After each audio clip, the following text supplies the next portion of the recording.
গণভোটের প্রশ্নটা সামনে আসলো, আপনি জানুয়ারির 29 তারিখে রংপুরের জনসভায় বললেন দয়া করে গণভোটে হ্যাঁ দেবেন, এবং 3 মাস গ্যাপ দিয়ে ইলেকশন হলো। এই 3 মাসের মধ্যে আপনাদের কি মনে হয় না যে গণভোটের প্রশ্নে প্রবলেম আছে? এখন আপনি বলছেন আমাদেরকে কুইনাইন গেলানো হয়েছে, তো কুইনাইন গেলানো হয়েছিল তখন বলতেন, তখন তো আপনি বলেছেন যে গণভোটের মানে সালাউদ্দিন ভাই তখন কমিশন উনিই যেতেন, পুরো মিডিয়া সাক্ষী, জাতি সাক্ষী, তারা বলেছেন, তিনি বলেছেন যে গণভোট হচ্ছে জনগণের সার্বভৌম রায়, এই সার্বভৌম রায় পরের পার্লামেন্ট পালন করতে বাধ্য থাকবে। তাহলে এখন গণভোটের রায় যখন আপনার বাস্তবায়ন করার কথা, তখন আপনি গণভোটকে নিয়ে প্রশ্ন তুলছেন কেন? এবং এই প্রশ্ন তোলার স্বার্থে কিন্তু তারা জুলাই সনদকে জাস্ট ঢাল হিসেবে, তারা কিন্তু জুলাই সনদের ব্যাপারেও খুব যে কমিটেড ব্যাপারটা তা না, গণভোটকে আড়াল করার জন্য জুলাই সনদকে তারা ঢাল হিসেবে এখন ব্যবহার করছে। আচ্ছা, কেন তারা এটা আগে পরিষ্কার করেনি আমরা সেটা জানতে চাবো, কিন্তু তার আগে আমি একটু আশরাফ কায়সার ভাই আপনার কাছে জানতে চাই, সেটি হচ্ছে যে এইরকম যখন প্রেক্ষাপট, তখন সংসদে বিএনপির পক্ষ থেকে একটি প্রস্তাব দেওয়া হয়েছে সংবিধান সংশোধনের জন্য একটি বিশেষ কমিটি করার জন্য, যেখানে সরকার দল থাকবে, বিরোধী দলের সংসদ সদস্য থাকবে, এমনকি প্রয়োজনে এই কমিটি, যেটি সালাউদ্দিন আহমেদ সংসদে যেভাবে বলেছেন, তারা বিভিন্ন স্টেক হোল্ডার যারা আছে, সুশীল সমাজ, আইনজ্ঞ, তাদের সঙ্গে পরামর্শ করবে। তাহলে জুলাই সনদের আগে আমরা যে বৈঠকগুলো করলাম ওগুলো কি ছিল? একই প্রশ্ন কিন্তু আমারও। দেখুন, আমরা 18 মাসের একটি অন্তর্বর্তী সরকার দেখেছি, প্রায় 8 মাসের চা বিস্কিট খাওয়া 44টি দল, মূলত পুরুষরা একসাথে বসে অনেক কিছু সংস্কার নিয়ে কথা বলেছেন, জুলাই সনদ তৈরি হয়েছে, সব কিছু তো ধাপে ধাপে এগিয়েছে। তারপরে একটি আদেশের ভিত্তিতে গণভোট হয়েছে এবং সেই গণভোটে 70% মানুষ হ্যাঁ ভোট দিয়েছেন। আপনি কি এখন আবার পুরনো ব্যাক টু স্কোয়ার ওয়ান করছেন? এই প্রশ্নটি কিন্তু আসছে। কেন বলি, আমাদের দেশে আরও তো ইস্যু আছে। এই যে আমরা যখন কথা বলছি, পুরো বিশ্ব অস্থির হয়ে আছে অন্তত 3টি বড় যুদ্ধের জন্য। আমাদের যেই পরিমাণ চ্যালেঞ্জ সামনে রয়েছে এবং আজকে যে সংকটের ভিতরে আমরা রয়েছি, আমার লজ্জা লাগছে দেখতে যে জাতীয় সংসদে সেটি নিয়ে কোনো আলোচনা হচ্ছে না। আমাদের যে স্বাস্থ্য খাতে যে দুর্যোগ তৈরি হয়েছে টিকার ব্যাপারে, এটি নিয়ে কোনো আলোচনা হচ্ছে না। দেখুন, এমনিতেই 18 মাস আমি কিন্তু সংস্কার করে ইউনূস সরকার যেভাবে সময় ক্ষেপণ করেছেন, এটি অত্যন্ত লজ্জাজনক ছিল।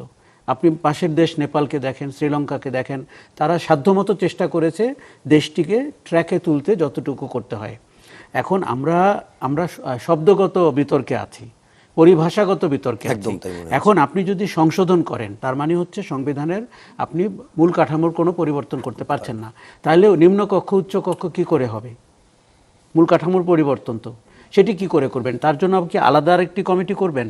কাজেই বিএনপিকে পরিষ্কার জায়গায় দাঁড়াতে হবে। দেখুন, বিএনপি একসময় বিএনপি নেতারা ইদানিং বলতে চাচ্ছেন যে তারা যদি ওইভাবে নিমরাজি হয়েও না থাকতেন তাহলে নির্বাচনটি হতো না।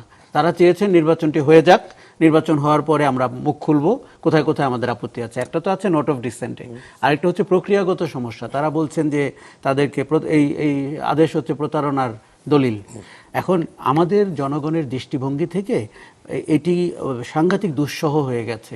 প্রথমত মানুষ প্রতিদিনের যন্ত্রণায় আছে, অর্থনীতির যন্ত্রণায় আছে, আর একটা তাত্ত্বিক বিতর্ক, সংবিধান সংশোধন। দেখুন, তার কাছে ফল বয়ে নিয়ে যাওয়া রাজনীতিবিদদের কাজ। উনি দেখতে চান পার্লামেন্ট ফাংশন করে, উনি দেখতে চান সরকারি দল দুর্নীতি কম করে, বিরোধী দল অরাজকতা কম করে, উনি দেখতে চান যে সাংবিধানিক পরিষদগুলোতে, সাংবিধানিক যে কমিশনগুলো আছে সেখানে নিয়োগের একটি স্বচ্ছ প্রক্রিয়া আছে। তত্ত্বাবধায়ক সরকার কি করে হবে, গঠিত হবে, তা নিয়ে যেন রাজপথে আন্দোলন করতে না হয়। এই সব জিনিসই তো মানুষ চায়। মানুষ কিন্তু সংশোধন না সংস্কার, এই বিতর্ক নিয়ে চিন্তিত না। তার কাছে আপনি ফলাফলটি পৌঁছে দেবেন, যাতে সুশাসনের যে কমিটমেন্ট সব দলগুলো 8 মাস ধরে ডিসকাস করেছে। আমরা আইডেন্টিফাই করেছি শেখ হাসিনার মতো ফ্যাসিজম বা ফ্যাসিবাদী স্বৈরতন্ত্র কি করে তৈরি হয়, সেই চিহ্নিত জায়গাগুলো থেকেই তো সংস্কার প্রস্তাবনা তৈরি হয়েছে। এখন আমি ঠিক বুঝতে পারছি না যে বিএনপি আসলে সংস্কার প্রস্তাবনার বাস্তবায়ন করবে কি করে। আমাদের বিতর্কটি কিন্তু বাস্তবায়ন নিয়ে। এই যে আপনি কমিটি করার কথা বলছিলেন, দেখুন তারা অধ্যাদেশগুলো রিভিউ করার জন্য কমিটি করেছে খুব দ্রুত। এখন আপনি কি অধ্যাদেশগুলোর খবর নিয়েছেন যে 133টার মধ্যে তারা কিন্তু সংখ্যা আপনাকে বলছে, কিন্তু তারা কি গুণগত মানে বলছে কোন অধ্যাদেশগুলো তারা আইনে পরিণত করবে? আমি আপনাকে বলে দিচ্ছি, মানবাধিকারের বিষয়টি তারা করবে না, তারা দুর্নীতি দমন কমিশনকে নিজের হাতে রাখার চেষ্টা করবে। এখন দেখুন, 133টি নিয়ে জাতি চিন্তিত না, জাতি চিন্তিত 15টি নিয়ে। বিএনপি সেই 15টি করবে না। কারণ কি, তারা চায় মানে নিজস্ব ক্ষমতা। দেখুন, বিএনপি একসময় এই কথা বলেছিল, আমি কিন্তু তখন এটি নিয়েও বলেছিলাম যে এটিও আলোচনার দাবি রাখে। আপনি একটি নির্বাচিত সরকার, সেটি যেন হাত পা বেঁধে রাখা না হয়।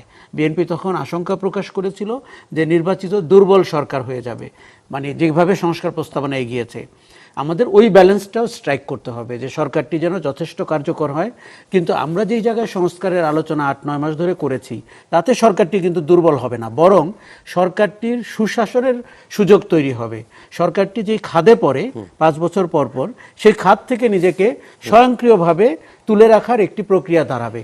ধরুন আপনি একটি সবার কাছে গ্রহণযোগ্য তত্ত্বাবধায়ক সরকারের ভিত্তিতে নির্বাচন করলেন, আমার তো ধারণা বিএনপি আবার পাওয়ারে আসতে পারবে। কিন্তু আপনি যদি কারসাজি করতে থাকেন, মতলব নিয়ে আসেন, আবার সে আমাদেরকে 1/11-এর আগের প্রেক্ষাপট মনে করতে হয়, তাহলে হয়তো নির্বাচনটি প্রশ্নবিদ্ধ হবে। কাজেই আমার কাছে মনে হচ্ছে যে খুব দ্রুত জি এই সংশোধন কমিটি নাকি সংস্কার কমিটি কি নামে ডাকবেন এবং তার আসলে টার্মস অফ রেফারেন্স কি হবে এটি পরিষ্কার, যে কিসের ভিত্তিতে এই কমিটিটা হবে। দেখুন জামাত ইসলামীর নেতাকে আমরা প্রায়শই বলতে শুনি 50 ভাগ। উনি বুঝে বলেন কি না আমি জানি না, সংশোধন কমিটিতে ওনাকে যদি 50 ভাগ সদস্য দেওয়া হয় তার অর্থ কি দাঁড়ালো?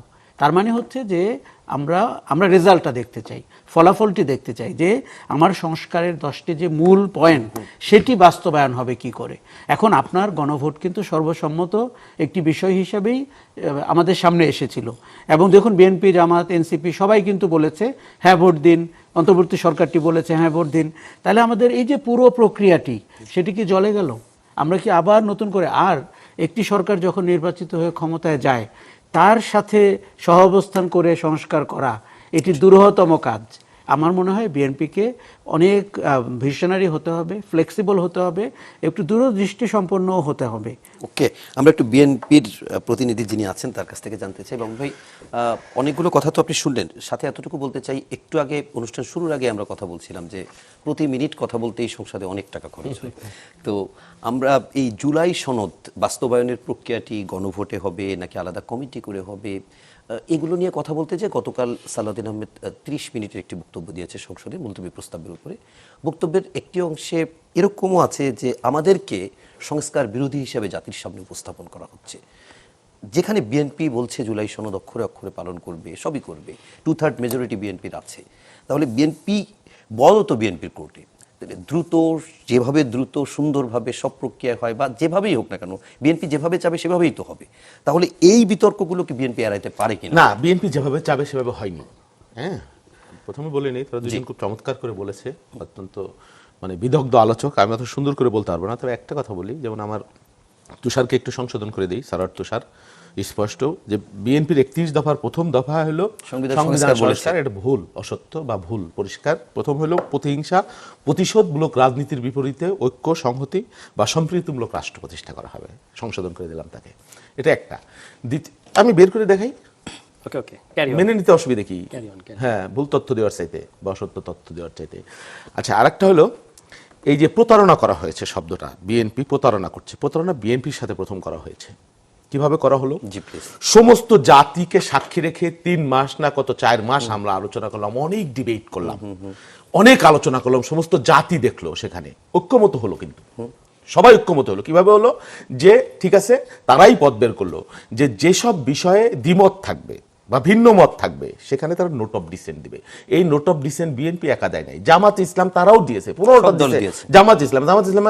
আরো বিশেষ কোনটাই দিয়েছে যে নারী আসন, যে মিনিমাম 5% না 10%, ওইখানে তারা মানে না, ওইখানে কিন্তু তারা মানে না। তাহলে কি আপনি যে গণভোটটা করলেন, আমরা যে মানলাম জুলাই সনদ আর সংবিধান সংস্কার আদেশ কি এক হইল? বা গণভোট কি এক কথাই হয়েছে? আমরা যেই ঐক্যমত হইলাম সেই ঐক্যমতটা কোথায় গেল? এখানে যে আমি আপার হাউস নিয়ে আমি দ্বিমত করলাম, প্রক্রিয়াটা এইভাবে বললাম, সেটা কোথায় গেল? সেটা আপনি গণভোটে কিভাবে আলাদা করবেন? তো এটা তো বাধ্য করাই হয়েছে একরকম। প্রথম প্রতারণা হলো ওইটা, যে সমঝোতা যেটা হলো, একটা কথা আপনি লিখে দিতে পারতেন, 4টে কোশ্চেনের প্রয়োজন ছিল না, যে রাজনৈতিক দলগুলো আলোচনা করে যেই সব বিষয়ে নোট অফ ডিসেন্ট ঐক্যমত হয়েছে সেই বিষয়ে আপনি হা অথবা না বলুন, রাজা আছেন, হয়ে গেল। তাহলে তো একদম প্রশ্নই আসে না জিনিসগুলা।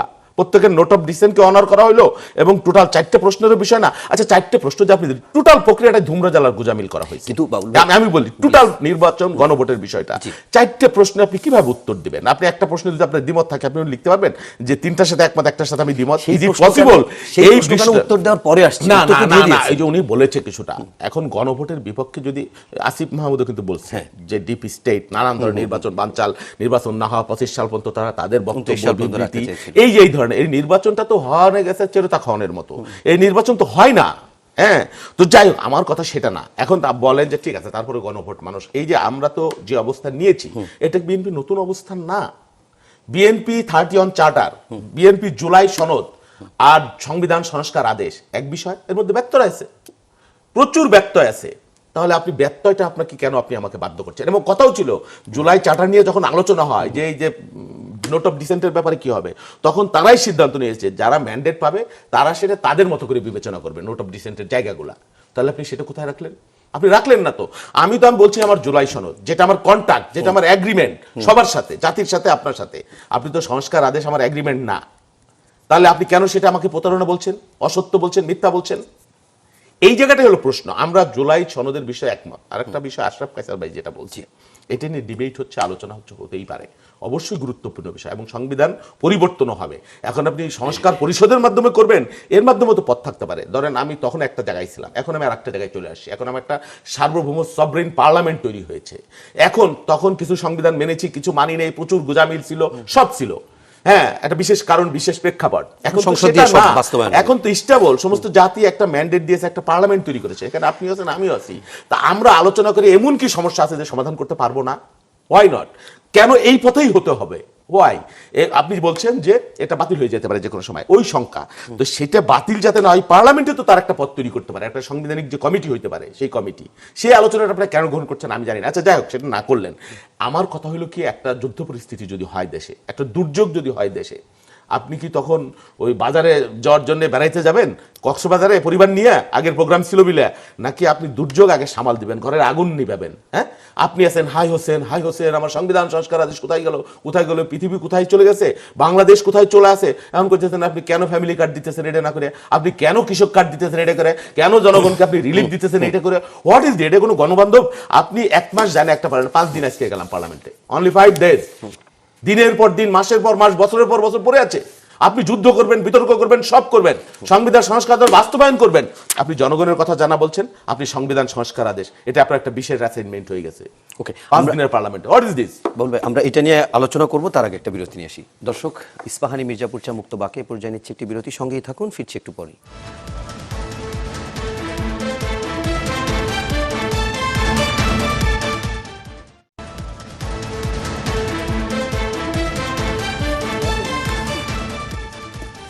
প্রিয় দর্শক, বিরতির পর আবারও স্বাগত জানাচ্ছি ইস্পাহানি মির্জাপুর চা মুক্তবাকে। আমি মুকসিমুল হাসান, আমার সঙ্গে রয়েছেন শহীদুল ইসলাম বাবুল, রয়েছেন আশরাফ কায়সার এবং সারোয়ার তুষার। আমি সারোয়ার তুষার, আপনার কাছে যে প্রশ্নটি করতে চাই, আমি প্রথমে আপনার কাছে জানতে চেয়েছিলাম যে ওয়াকআউট কতটা যৌক্তিক ছিল। এরপর যে আপনি জানতে চাই যে ওয়াকআউটের পরে একটি সংবাদ সম্মেলনও করা হয়েছে এবং সেই সংবাদ সম্মেলনে জামাতের আমির এবং সম্ভবত এনসিপির সদস্য সচিব আক্তার হোসেন ছিলেন এবং সেখানে জামাত আমিরকে প্রশ্ন করা হয়েছিল, আপনারা যেহেতু ওয়াকআউট করেছেন এরপর আপনারা কি করবেন। সেখানে তিনি এক ধরনের ইঙ্গিতই দিয়েছেন যে 11 দল মিলে আলোচনা করে সিদ্ধান্ত নেবে এবং সম্ভবত রাজপথে আন্দোলনে যাবে। তাহলে সেক্ষেত্রে এই ইস্যুতে আপনারা কি একই সঙ্গে সংসদ এবং রাজপথ দুটি কন্টিনিউ করবেন এখন, নাকি দেখেন সরকারের সিদ্ধান্তটা তো রাজনৈতিক, জি, ফলে বিরোধী দলকে রাজনৈতিকভাবেই মোকাবেলা করতে হবে এবং জনগণকে এটার ব্যাপারে জনগণের রায় যে সরকার মানছে না এটা বিরোধী দলকে তুলে ধরতে হবে জনগণের সামনে। আপনার মনে থাকবে যখন আওয়ামী লীগ তত্ত্বাবধায়ক সরকার বাতিল করে দিল, তখন বিরোধী দলকে মানে তৎকালীন বিরোধী দলকে আপনার এই টায়ারিং রাজপথের কর্মসূচিগুলো চালিয়ে দিতে হয়েছে। খুব বেশি মিডিয়া এবং সিভিল সোসাইটির সমর্থন তারা পায় নাই, তবু তাদেরকে করতে হয়েছে, কারণ তখন সেটা খুবই অত্যন্ত গুরুত্বপূর্ণ ইস্যু ছিল। এখনও কিন্তু একই রকম এই জুলাই সনদ বা গণভোট, জুলাই সনদ বললে এখন বিএনপি ফাঁদে পড়তে হবে, কারণ বিএনপি জুলাই সনদ বলে। গণভোট যেটা বিএনপি এখন এড়িয়ে যেতে চাচ্ছে, এই গণভোট বাস্তবায়ন করানো এটা হচ্ছে বিরোধী দলগুলোর দায়িত্ব, আদারওয়াইজ তারা কেন ওখানে থাকবে? ফলে তাদেরকে এটা অবশ্যই রাজনৈতিকভাবে মোকাবেলা করার মানে গণতান্ত্রিক পদ্ধতিতে সেটা তারা করতে হবে তাদের মতো করে। আচ্ছা, আমি একটা রেসপন্স করি, সেটা হলো গণভোট নিয়ে যে গণভোটের প্রশ্ন নিয়ে যে এত প্রশ্ন করা হচ্ছে। প্রথম কথা হচ্ছে যে আপনি কেন ইলেকশনের আগে এগুলো প্রশ্ন করলেন না। দ্বিতীয় কথা হচ্ছে যে এই যে 3টাতে একমত, একটাতে একমত না, তাহলে আমি কি করব? যেহেতু 70% পিপল ভোট দিয়েছে হ্যাঁ পক্ষে এবং 30% পিপল না এর পক্ষে, তো যারা চারটাতেই একমত হতে চায় আদারওয়াইজ তারা ভোট দেবে না, তারা না দিয়েছে, আমাদের ধরে নিতে হবে। আর যারা যেহেতু জনগণ হ্যাঁ দিয়েছে তার মানে এই প্রশ্ন তারা ডিল করেছে নিজেদের মতো করে। 91-এর যে গণভোট, সেই গণভোটে বেগম খালেদা জিয়ার সরকার 16টা সংশোধনী, 16টা অনুচ্ছেদ সংবিধানের গণভোটে পাঠিয়েছিল। তখন কি আমি 12টাতে একমত 4টাতে একমত না এই কথা কেউ বলেছে? কোনোদিন গণভোট সম্পর্কে এরকম বলা যায়? ওইটা তো পার্লামেন্টে তারা সরকার মানে পার্লামেন্টে তারা সংখ্যাগরিষ্ঠতা অর্জন করে সংসদে যাওয়ার পরেই সেই গণভোট সেটা হোক, আমি বলছি গণভোটে যে আপনি 16টা সংশোধনী পাঠালেন, একটা প্রশ্ন ছিল না তো, 16টা সংশোধনী, তো সেই 16টা সংশোধনীকে আপনি দ্বাদশ সংশোধনী হিসেবে হাজির করেছেন। প্রশ্ন ছিল একটা, কিন্তু এর ভিতরে কিন্তু 16টা। তাহলে তখন যদি কেউ বলতো, এই প্রশ্ন করতো, মানে সেটা যৌক্তিক হতো না নিশ্চয়ই, যে 10টা একমত 6টা একমত না, আমি কি করব? কিংবা ধরেন অনেক সময় সংবিধান প্রণয়নের পরে, গণপরিষদের সংবিধান প্রণয়নের পরে পুরো গণপরিষদ যে সংবিধানটা প্রণয়ন করে, এই হাউস সাইজের সংবিধান, এটা গণভোটে পাঠানো হয় না? তখন এই যে 155টা ক্লজ, জনগণ কি বলবে আমি অর্ধেক একমত না, কাজে আমি তো এটা ভোট দিতে পারি না? কিংবা জিয়াউর রহমানের নীতি ও কর্মসূচির সাথে একমত কিনা, সেই নীতি ও কর্মসূচি তো 19 দফা, আমি 12 দফায় একমত, 7 দফায় একমত, আমি কি করব? গণভোটকে এইভাবে ব্যাখ্যা করা যায় না। সব জায়গায় গণভোটে এরকম ভেতরে অনেকগুলোই থাকে, যারা জানে না তারা হয়তো বলে। হ্যাঁ, ফলে আপনি যদি না দেওয়ার থাকে, আপনাকে ঠিক করতে হবে, ট্রেড অফ করতে হবে। এটা কিন্তু অন্তর্বর্তী সরকারই এই প্রশ্নটা তৈরি করেছে, কারণ বলেছে 4টি প্রশ্নে, বলে তো 4টি প্রশ্নে না, 4টি বিষয়। প্রশ্ন তো একটাই, হ্যাঁ অথবা না। কিন্তু এই মানে শুধু বিএনপিকে যে দায়ী করব, ওইভাবে প্রেজেন্টটাই এই জাতির কাছে এভাবে হয়েছে যে গণভোট আমি 4টা প্রশ্ন দিয়েছি। হ্যাঁ, 4টা প্রশ্ন দিয়েছি, আমি 4টা বিষয় দিয়েছি, কারণ এই একটা প্রশ্নের ভিতরে অনেকগুলো বিষয় লেখা আছে। সব ভাব সম্প্রসারণ হিসেবে আনা হয়েছে। এই বিষয়গুলো তখন রাজনৈতিক দলগুলো মেনে নিয়েই কিন্তু কমিশনের আলোচনা প্যাক আপ করেছে এবং তারপরে তারা গণভোটের ক্যাম্পেইনও করেছে। এই হিস্ট্রি, আমরা তো এই হিস্ট্রিকে মুছে দিতে পারবো না। আমি ধরে নিলাম যে এখানে অবশ্যই কিছু ত্রুটি থাকতে পারে, কিন্তু আপনি তো এইটার পক্ষে এসেছেন। এখন যদি বলেন যে তখন আসলে পক্ষে না আসলে নির্বাচন দিতে হতো না, কাজে আমাদের আসতে হয়েছে, এটা ঠিক হবে না। না ভোটের পক্ষে আপনি ক্যাম্পেইন করার কথা বলছেন, না ভোটের পরে যদি ক্যাম্পেইন করে তাহলে বিএনপির ভোটের রাজনীতিতে ক্ষতিগ্রস্ত হওয়ার আশঙ্কা। তার মানে আপনি ভোটের রাজনীতি করেন? অবশ্যই করে, সে তো ভোটের রাজনীতি দল। আপনি আপনার দিকে ভোটগুলো নিয়ে এসেছেন, এখন এসে বলছেন আমি 51% দিয়ে 70% কে গিলে খাবো, এটা হয় না। আচ্ছা, আরেকটা জিনিসের রেসপন্স করাটা খুব ইম্পর্টেন্ট, পার্লামেন্ট সভরেন, এই কথাটা ভাইও বলেছেন গতকালকে, আমরা মাননীয় স্বরাষ্ট্রমন্ত্রীর মুখেও শুনেছি। এটা কিন্তু আমাদের 16 অ্যামেন্ডমেন্টের রায়ে বলা হয়েছে পার্লামেন্ট ইজ নট সভরেন, শুধুমাত্র জনগণ সভরেন। একটা সিম্পল প্রশ্ন, পার্লামেন্ট যদি সভরেন হয় তাহলে পার্লামেন্টের আনিত সংশোধনী কিভাবে কোর্ট বাতিল করতে পারে? কোর্ট বাতিল করে কিনা? অনেক সময় কোর্ট বাতিল করে না। তাহলে সভরেন একটা প্রতিষ্ঠানের মানে সংশোধনী আরেকটা প্রতিষ্ঠান বাতিল করে দেবে? ইভেন দেখেন কোর্ট এবার 13 অ্যামেন্ডমেন্টের যে রিভিউ, সেই রিভিউয়ের পর্যবেক্ষণে লিখেছে আমরা 13 অ্যামেন্ডমেন্ট সম্পর্কে আগে যে রায় দিয়েছিলাম সেটা ভুল ছিল। অর্থাৎ নাইদার কোর্ট নর পার্লামেন্ট, এরা কেউ সার্বভৌম না, অনলি সভরেন ইন দিস মানে ইন দি স্টেট হচ্ছে জনগণ। ফলে এই জনগণের সভরেন্টিকে আপনার মেনে নিতে হবে এবং সেটার এক্সপ্রেশনই হচ্ছে গণভোট। আপনি কিন্তু সেটাকে ভুলুণ্ঠিত করছেন। আপনার যে ডেলিগেটিভ যে পাওয়ারটা আপনাকে জনগণ দিয়েছে, অ্যামেন্ড করার পাওয়ার, আপনার সংবিধান সংশোধন করার ক্ষমতা আছে, আইন প্রণয়ন করার ক্ষমতা আছে পার্লামেন্টে, কিন্তু সংবিধানের বেসিক স্ট্রাকচার, মৌলিক কাঠামো পরিবর্তন করার ক্ষমতা আপনাকে সংবিধান অ্যালাউ করে না। আমাদের কনস্টিটিউশনের মধ্যে পরিষ্কার লেখা আছে জনগণের পরম অভিপ্রায়ের অভিব্যক্তি রূপে সংবিধানের প্রাধান্য থাকিবে। অর্থাৎ সংবিধানের প্রাধান্য যতক্ষণ আপনি জনগণের অভিপ্রায়ের পক্ষে আছেন, এবং সংবিধানের প্রাধান্য সংসদ না, এবং এই সংবিধানের প্রাধান্যের অধীনে সংসদ কাজ করবে। This is how it works. ফলে আপনি যদি বলেন যে সংসদ সভরেন, এটা বলা যায় না। আচ্ছা, এটা আরেকটু স্পষ্ট করার চেষ্টা করি, কারণ আমি আমার আলোচনায় বহুবার এটা নিয়ে আলোচনা করার চেষ্টা করেছি যে আসলেই সংসদ সার্বভৌম কিনা। কোনো আইনজ্ঞ বলেছে সার্বভৌম, কেউ বলেছে সার্বভৌম না। যারা সার্বভৌম বলেছে তাদের পক্ষে যুক্তি হচ্ছে আমরা 91 সাল থেকে সংসদীয় গণতন্ত্রে যখন থেকে এসেছি তখন সরাসরি সংসদ সদস্যদের ভোটে যারা নির্বাচিত হয় তারাই সরকার গঠন করে, তারাই সরকারি দল হয়। সেই হিসেবে সরাসরি নির্বাচিত হয়ে তারা সরকার গঠন করছে, সেই হিসেবে তারা জনগণের সরাসরি ভোটে নির্বাচিত হয়ে সরাসরি সরকারে, সেই হিসেবে তারা সার্বভৌম বলছে। এখন আমরা আমাদের সংসদ সার্বভৌম কিনা সেই প্রশ্ন আমার ব্যক্তিগতভাবে তৈরি হয়েছিল ষোড়শ সংশোধনী যখন করা হয় এবং সেটি যখন আদালত বাতিল করে দেয়, তখন সেই প্রশ্নটিতে আমি একটু আপনার কাছে আরেকটু স্পষ্ট হতে চাই, আপনি কোন লজিক দিয়ে বলবেন যে এটা সার্বভৌম না? মানে আমি তখন যেটা বললাম, আমাদের তো আদালতের রায় আছে এই বিষয়ে, আদালতের পর্যবেক্ষণ আছে যে পার্লামেন্ট সভরেন না। সভরেন এটা কোন রায়? বা 16 অ্যামেন্ডমেন্ট বাতিলের রায়ের মধ্যে এটা বলা হয়েছে। এবং এর পাশাপাশি আপনি যে প্রসঙ্গটা তুললেন যে এটা দর্শন শাস্ত্রে রাষ্ট্রবিজ্ঞানী আলোচনাটা খুব কমন, যে জনগণ হচ্ছে একটা এক্সট্রা পার্লামেন্টারি ফোর্স, যাকে ছাড়া পার্লামেন্টারি পলিটিক্স কল্পনা করা যায় না। ধরেন একটা লেজিট পার্লামেন্ট আপনার দেশে আছে, যেমন এখনকার এটা নির্বাচিত পার্লামেন্ট, আমরা নিজেরাও এটার পার্ট। কিন্তু এই পার্লামেন্টের বিরুদ্ধে যদি এই পার্লামেন্ট কোনো মানে ফ্যাসিস্ট কিংবা অগণতান্ত্রিক কিংবা স্বৈরতান্ত্রিক হয়ে ওঠে, জনগণ কি এটার বিরুদ্ধে আন্দোলন করবে না? তো যদি আপনি মনে করেন যে জনগণ পার্লামেন্টে ডিজলভ হয়ে গেছে, তাহলে আপনি কিভাবে আন্দোলন করবেন পার্লামেন্টের বিরুদ্ধে যদি প্রয়োজন পড়ে? ফলে সব দিক বিবেচনায় পার্লামেন্ট কখনোই সভরেন না। পার্লামেন্ট হচ্ছে জনগণের সভরেন, জনগণের প্রতিনিধিদের হাউস, আপনি সর্বোচ্চ এটা বলতে পারেন, যারা জনগণের হয়ে আইন প্রণয়ন করবে। কিন্তু এর পাশাপাশি জনগণ বিভিন্ন গুরুত্বপূর্ণ ইস্যুতে এই গণভোটের মতো ডিরেক্ট ডেমোক্রেসি এক্সারসাইজ করতে পারে। কিন্তু সেটাকে যদি আপনি না মানেন, আপনি যদি বলেন যে আমার 51% বড়, আজকে আমি এক আলোচকের সাথে ছিলাম বিএনপির, তিনি বলছেন যে 51%-এর রায়টা বড় 70%-এর চেয়ে। শুধু সংখ্যার বিচার না, কিন্তু এটার যে তাৎপর্যের দিক থেকেও গণভোট মানে সভরেন। আপনি বলছেন হচ্ছে পার্লামেন্ট সভরেন, ব্যাপারটা সেরকম আমার কাছে মনে হয় না।